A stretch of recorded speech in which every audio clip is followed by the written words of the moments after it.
Essa que tocar vai explodir no paredão. Tô mandando desse jeito, se liga, pega a visão. Quando essa aqui. What's up guys, welcome back to another video. So today we'll be exploring South Africa's very first mine, the mines under Gold Reef City, and it's known as Gold Reef Mines, so today we'll be exploring these mines. Last video you saw the Gold Reef City vlog. It was really good and we enjoyed a lot, and I hope you guys also enjoyed. So today we'll be exploring the mines, and before we move on, make sure to leave a like, subscribe to the channel, and let's move on. This is the entrance of the mine, and from here we'll be going in.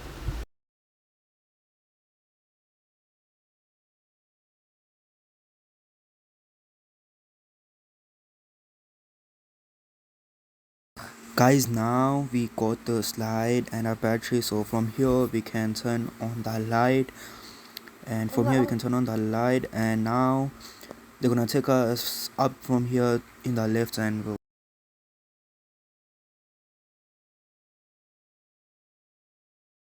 let's go guys. We are in our lift right now and we'll be going inside the mines, around 70 meters and 250 feet inside underground, and I hope this journey will be nice and we'll survive. We are almost there.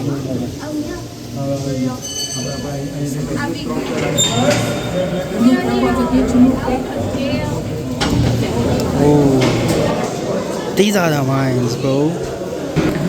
So basically in later 1800s, the Europeans and the British and all, they came over to took over South Africa. And there was no population in South Africa. It was known as the continent. And then later on, and then they started mining gold, and then Johannesburg came. So this thing is known as Gold Reef City. Hello again, guys. Guys, my name is Neo, and I'm a tour guide here underground. Right. First thing first, I'd like to say welcome to Gold Reef City, welcome to Crown Mines. The shaft that we're currently in, they're called 14 shaft. 14 shaft was sunk in 1916, stopped in 1918, setting a world record for sinking speed. But the mine itself started operating from 1909. So they started operating from 1909, they stopped mining in 1977. Guys, we still have gold. But now, because it's no longer profitable, hence we stopped mining here at Crown Mines in 1977. So yeah, guys, the reason why we stopped here, it's because of this rock. Here. This rock, it's a reef. A reef is a gold bearing rock. You will always find it in an inclined position of 45 degrees going down.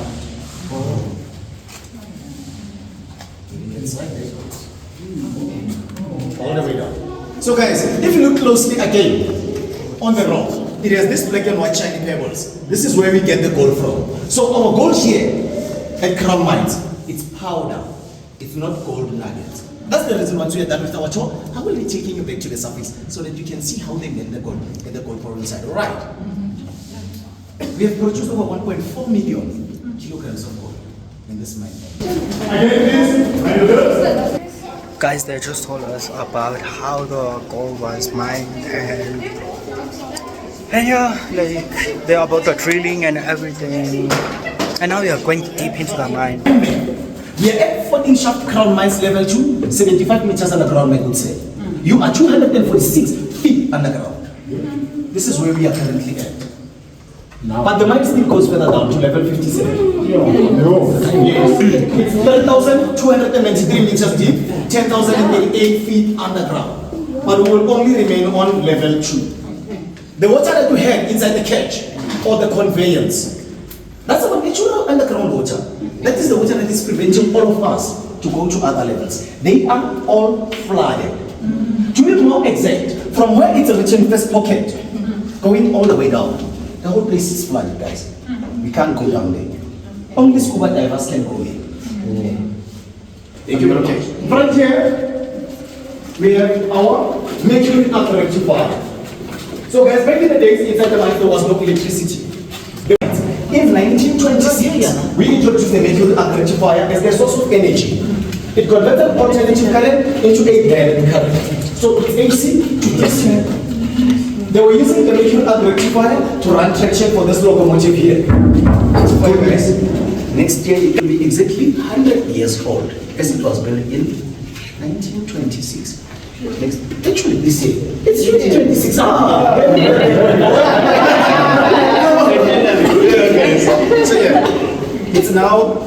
100 years old. Thank you. So just now, this thing over here, this thing is 100 years old, like just today. Today is New Year, 2026, and it's basically 100 years old. They built it in 1926, and now it's 100 years old, bro.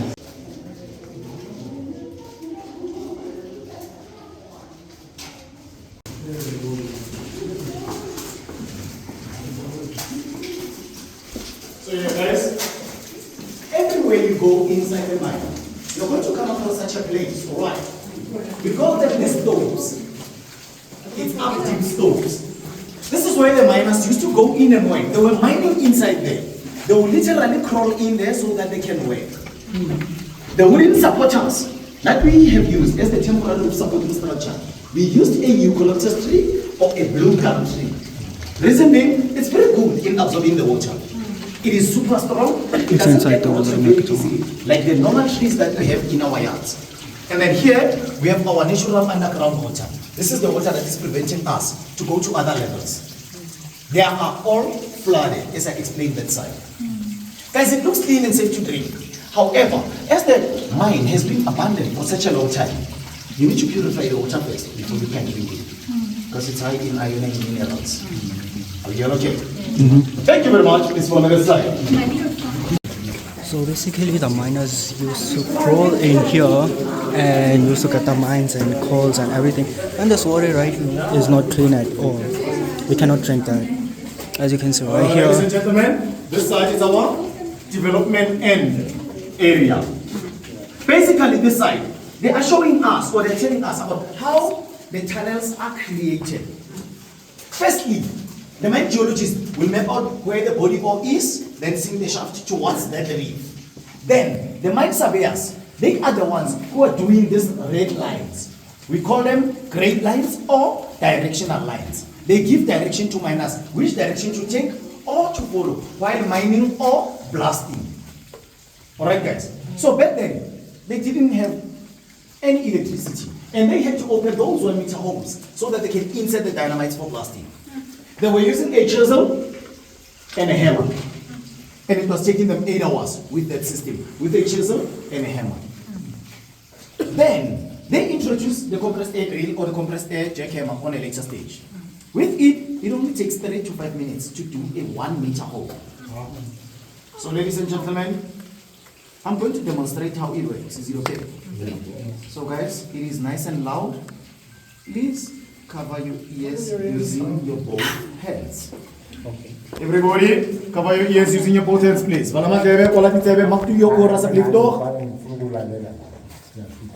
you're okay? Thank you. Cover your ears and Roland, thank you. Thank you guys. Most of the miners, they lost their hearing due to that sound. Passenger box or the ore pass, alright. Our gold ore here, it comes from the level above, it's passed to the level below. They were using a 35 angle degrees to slope it down. And also, they were also using this cross plane to block it from falling on the floor. So guys, firstly, they will place the cocoa pen in golovan or hopper. After placing them, they will open the cross plane. Once it's full, then they will close the cross plane. They were also using a tally board as their calculator to calculate how many cocoa pens they have filled and moved out of the way. Guys, here we have 1 ton of rocks. And guess what? 1 ton only gives us 4 grams of gold. Yes, everything here. Yes, that's the reason why they stop mining, because it's no longer profitable. And again, for these rocks to flow down, behind the cousin jack box, there's a gentleman who's responsible for all these rocks flowing down. Thank you very much.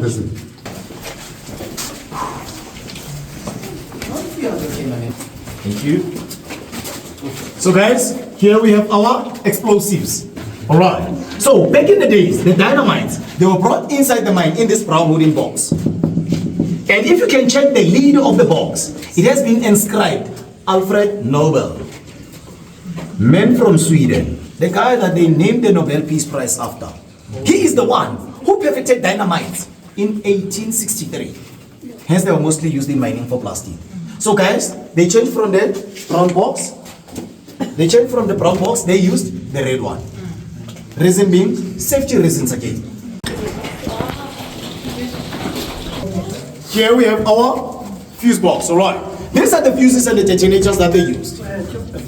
So the fuse box and the dynamite box, they were always separated at all times. Reason being, safety reasons. If a fuse can cause a spark, it will detonate the dynamite and they will explode.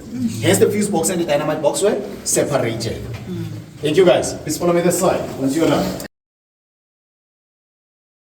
Here a picture of where we get the gold from, alright. Where's the pretty girl?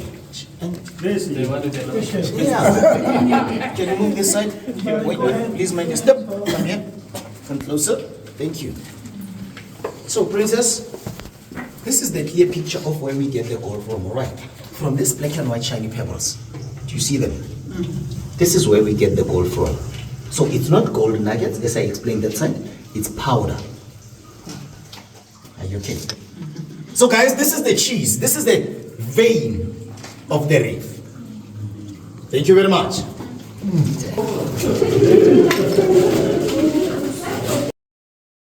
Basically, in 1 ton of gold, or I think 10 ton of gold, they only get 4 grams of gold powder, not even 4 kilograms, only 4 grams of gold powder. Okay. Come closer, guys, please. Thank you. So, guys, here we have our water pump, alright? This is the pump that they were using to take out the water from the mine into a dam so that they can be able to work. The name of this pump, they call it Cameron Compressed Air Water Pump.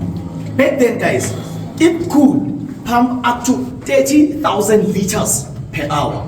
That's how efficient it was. Thank you very much. Please follow me this side. Now, ladies and gentlemen, this side is our tip and grizzly area. Alright, this is the top part of the cousin jack box. After they blasted the rocks from the stoves, they bring them down here to this gentleman Vusi. His job is to break all these big rocks into tiny rocks. And he was using this big iron rod to do that. Then he will push them between the grizzly bars. From the grizzly bars, they will flow inside the cousin jack box. From the cousin jack box, they will go into a cocoa pan. Then they will be taken out on the next level. So guys, we are on level 2.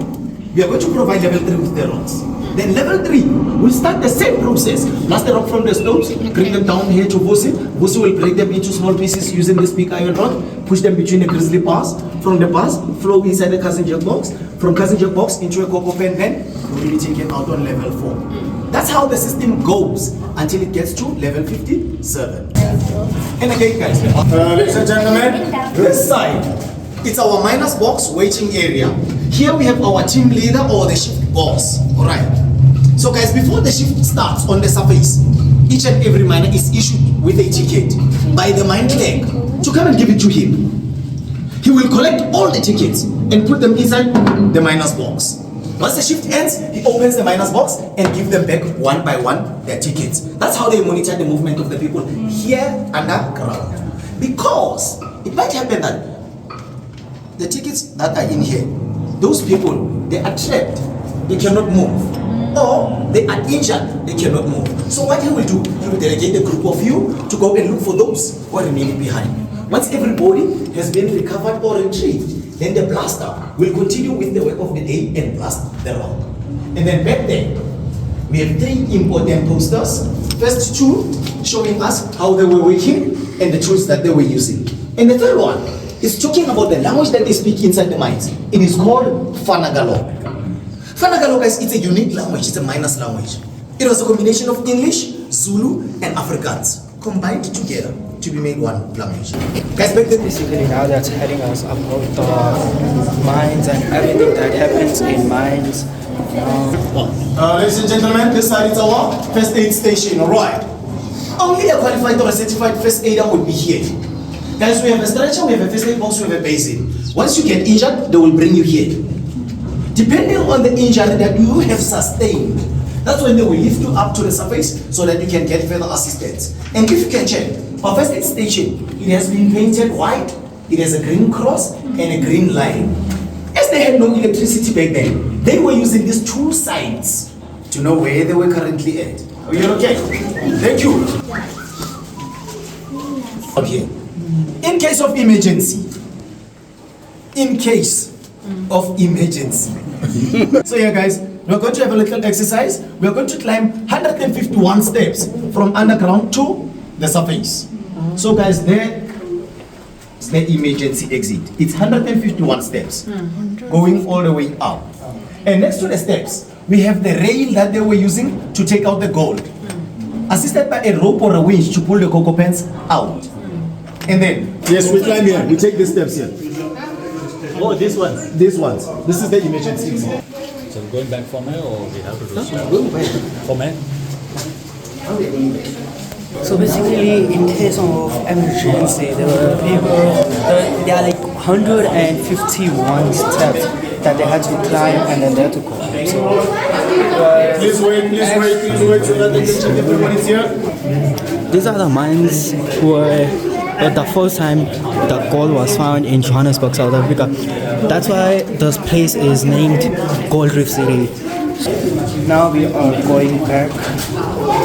It was actually fun, bro. It was actually fun knowing the history and everything. We're here, and now we are going back to the surface. We're gonna take the lift again, and now we're gonna go back to the surface. And it was actually fun. I enjoyed it, bro. And I hope you guys also enjoyed. So make sure to leave a like, subscribe to the channel.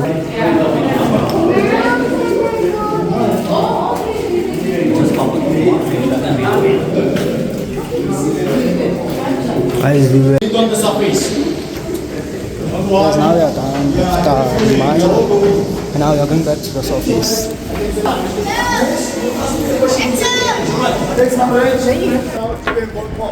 Guys, we are done with the mines, and now we are going somewhere. I don't know, but we are done with the mines. It was actually a good experience. I actually enjoyed it. Minutes, they are going to open the gate for you so that you can all go in and see how they melt the gold. Guys, in the next 10 minutes, they're gonna take us to a mine. They're gonna show us how the gold. Cheers. And they're gonna show us how the gold was melted. And in the next 10 minutes, we will be. Yes.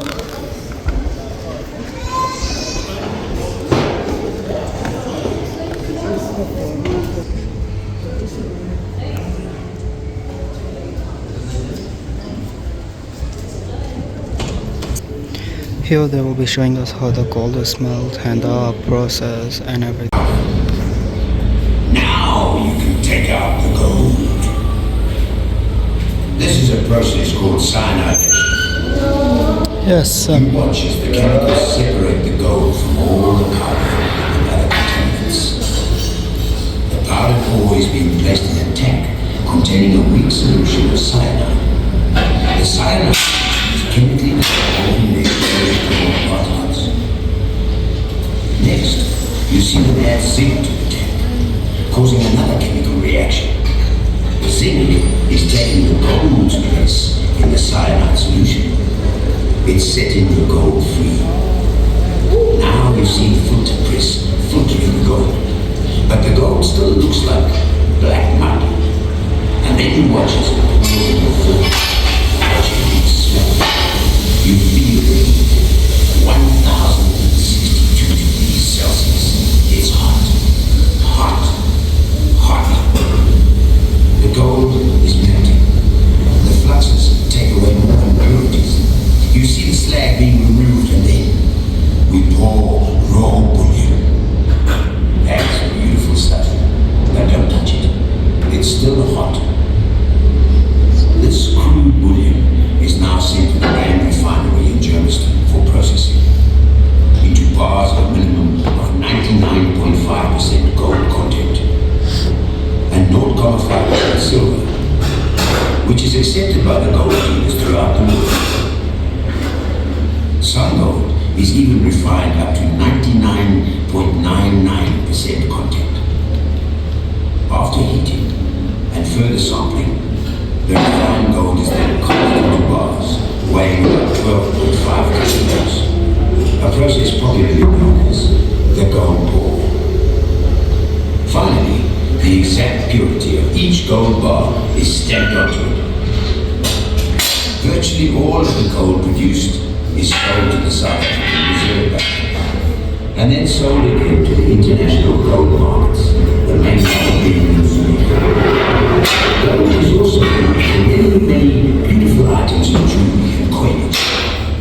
But gold has many day-to-day uses as well. Gold does not tarnish or corrode. It's durable,